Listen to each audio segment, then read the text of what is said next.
Well, so something good I watched it last week. It's been on my watch list for a long time. Is the film called Moon.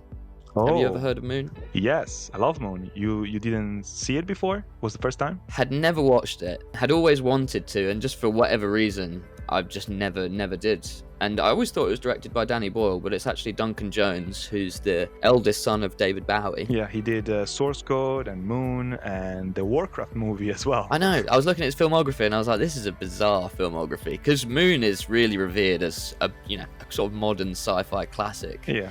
And Source Code is decent. It's a good, fun, entertaining movie. It's great. Source Code is great. I love it. A kind of a bizarre filmography, but this film was so good. I can't believe it took me this long to watch it, because it's Sam Rockwell, who I absolutely love as well. He's great. He always steals the show in whatever. He plays side characters in films, and he often steals the show completely. Like in Jojo Rabbit, I thought he was amazing. You ever seen Green Mile? Yeah, of course.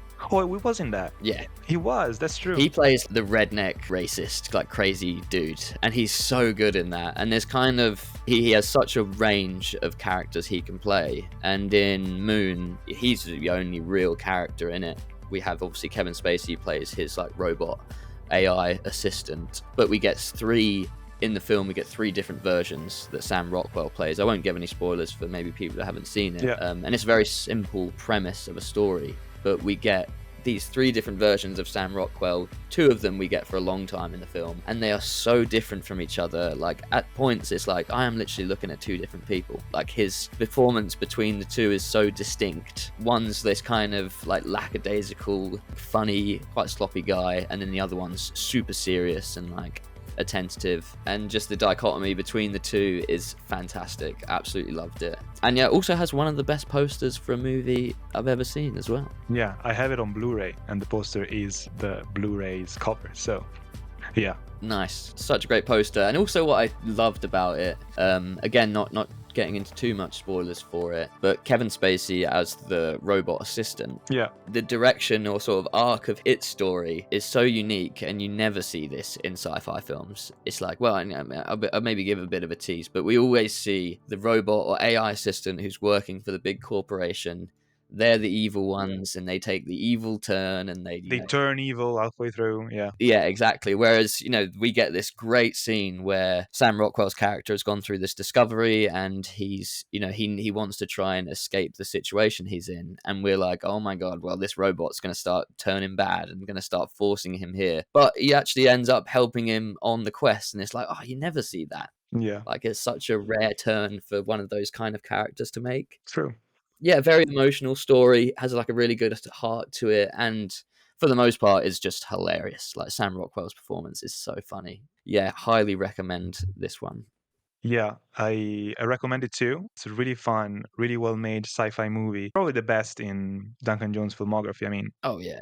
Even though I do have a soft spot for Source Code as well. It's funny that you would mention Moon, because we were talking about Mickey 17 recently. And yes, you haven't I seen was that thinking yet. but I was thinking of Mickey 17 when we were watching it, and I was like, this is probably what Mickey 17 should have been. Or like, this is how you do that story excellently. And like I said, I haven't seen Mickey 17, but I know from yourself, you said it wasn't all that, it wasn't too special. It was, a decent film. Yeah, it's definitely not Bong Joon-ho's best. I find it a bit meandering and weird, even though, there's some very great stuff in it. And while I was watching it in the cinema, I kept thinking back at Moon, which is unfair to Mickey 17 because it's not trying to be Moon. But the dynamic between the doubles, I was expecting something more akin to Moon.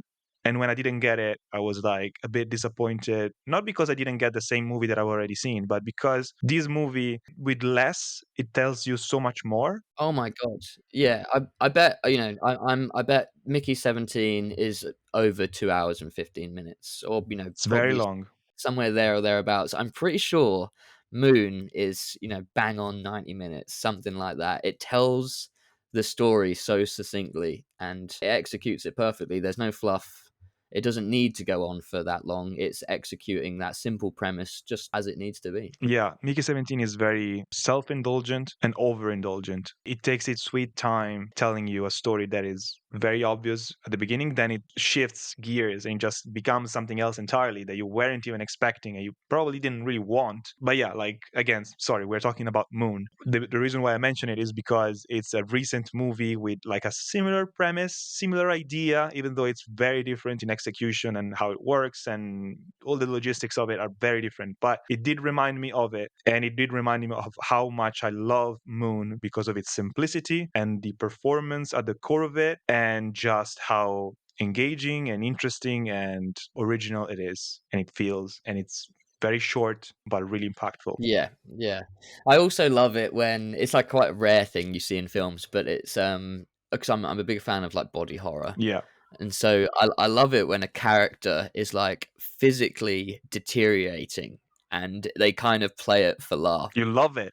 That's a strange thing to love. It's But so yeah, funny I get. sometimes. Like Sam, there's a point in the movie where Sam Rockwell's character is literally falling apart, and he's on death's door, and he's dragging himself along, coughing his guts up, and it's certainly played for laughs in moments, and it's so funny. And there's a few other sort of examples. I remember thingies in A Shape of Water. We get Michael Shannon's character has a similar thing. He's got this weird infection on his hand, and it keeps Mhm. growing and growing, and Yeah, it's kind of played for a bit of comedic value too. And I don't know, it's just, and yeah, like I said, Sam Rockwell plays it so well, and that it's hilarious and disturbing at the same time. Sam Rockwell is one of those underrated actors that always shines in any movie he's in. Yeah.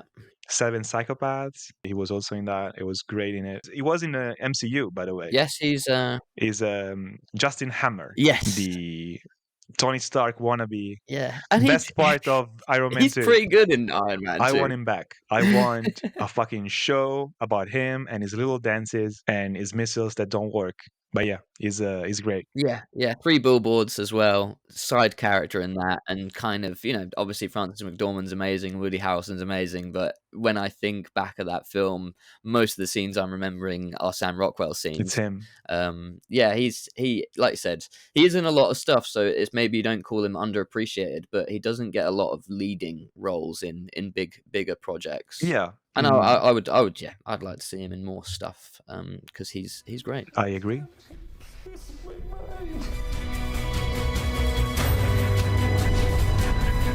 I want to go home. I know.